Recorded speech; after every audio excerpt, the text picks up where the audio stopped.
Hello friends, welcome to the seventh lecture of electrostatic potential. We are discussing about the applications of Gauss law, right? And till now we have discussed three applications. One, two, three, four. Four applications we have discussed. Three applications are remaining. The fifth application of the Gauss law we have electric field intensity due to infinite thin sheet of charge. Electric field intensity due to infinite thin sheet of the charge. Let us say I have been given this type of a sheet, right? It's an infinite long sheet. I want to calculate electric field intensity. So I can calculate electric field intensity on the front side or on the back side. So let us say this plane sheet it as a charge density sigma, right? I want to calculate electric field intensity at a point P which is located at a distance r from the sheet. Now here symmetry arises. Point P can be located either on this side or on other side. Since this is very thin sheet, right? So charge is on this side also and the other side also. So the point P will also have another symmetric location on the other side also at the same distance. Now step 1, we have to draw a Gaussian surface. So again we draw a cylindrical Gaussian surface which must enclose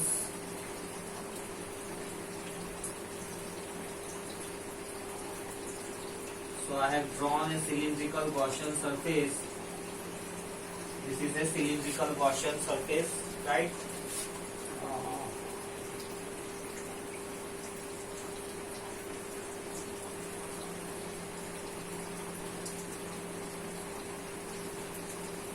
So this is a cylindrical Gaussian surface. I have to calculate electric field intensity at a point P. Now if I consider the curved surface area has an area vector in the upward direction. But the electric field has its direction this side and this side. So the curved surface area is not going to contribute to the any flux, right? Let us see. Let us apply the Gauss law. So applying Gauss law, right? E dot dA is equals to 1 upon epsilon times. Let's say if this area of circular area, it has an area A. This circular cross section has an area A. Then what will be the charge enclosed? Charge enclosed will be charge density into the area. Coming to the left side of the equation, we have two such areas. One area on this side, another one area on this side. So I add two. I have to calculate electric field dot dA. So again here two cases arises. One due to curved area and another due to circular area. One is due to curved area and due to circular area. So for curved area, if you calculate E dot dA, it will be equal to integration of E dA cos 90, right? Because electric field is in this direction and area vector is in this direction. So curved area will contribute zero flux. Whereas circular area, if you calculate, it will be twice E, right? And what is the area? Circular area. Circular area is A. So this is the flux due to circular area. Using this here, so it will be twice EA is equals to sigma A by epsilon naught. A gets cancelled. E is equals to sigma by 2 epsilon naught. This is the electric field intensity.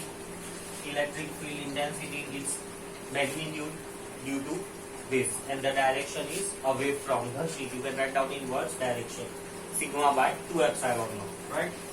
Let us see its variation, that if the sheet has some thickness, yes. So let us see its variation, that if electric field intensity due to infinite thick sheet, it is thick, here it was thin sheet of charge, here it is thick sheet of charge. So for the, if the sheet is thick, then the drawing will be modified somewhat like this. It will have some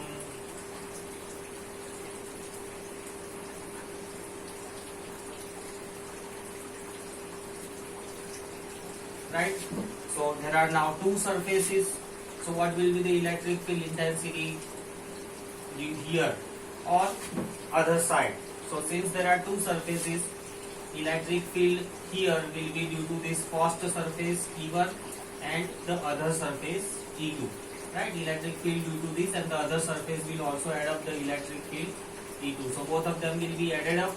So net electric field E will be equal to E1 plus E2. And since it is a same sheet, charge density is same, so it will be sigma by 2 epsilon naught plus sigma by 2 epsilon naught. Electric field will be sigma by epsilon naught. If the sheet is thick, then the electric field intensity at a point P will be sigma by epsilon naught. If you consider point P here, again it will have a same electric field intensity.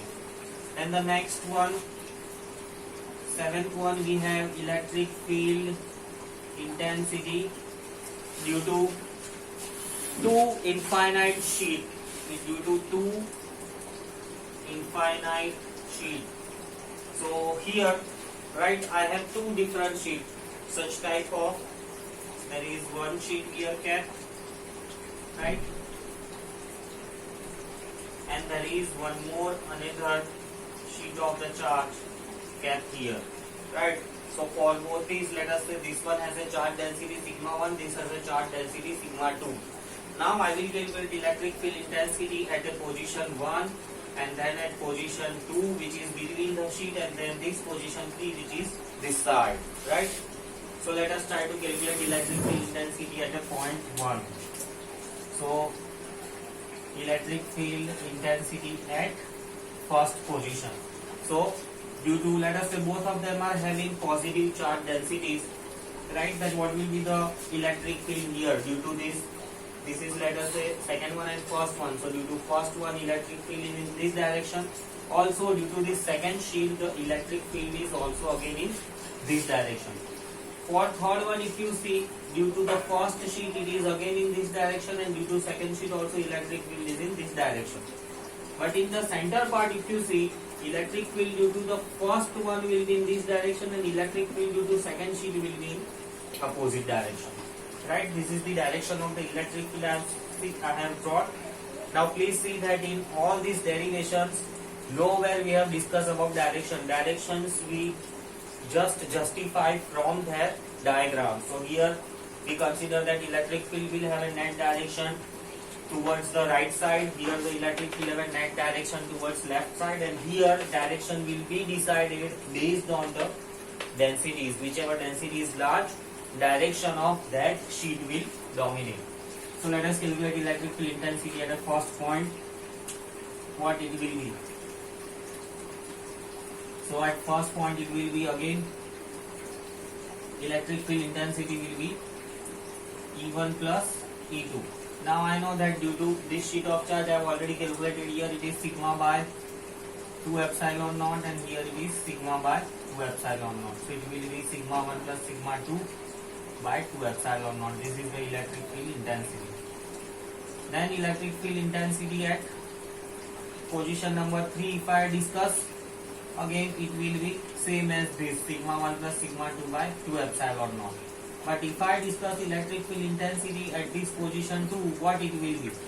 If it is given that sigma 2 is greater than sigma 1, then I will write down that sigma 2 upon 2 epsilon naught minus sigma 1 by 2 epsilon naught. In case if it is given that sigma 1 is greater than sigma 2, then the electric field will be sigma 1 upon 2 epsilon naught minus sigma 2 upon 2 epsilon naught. If this is the case, what will be the direction? Sigma 2 is greater, then the direction will be towards left. And here in this case, if the sigma 1 is greater, then what will be the direction? Direction will be towards right. So that is the electric field intensity due to an infinite sheet. In the last lecture, I had dropped one question, that was that what will be the electric field intensity due to a conducting sphere inside. So inside, electric field intensity due to a conducting sphere will be 0.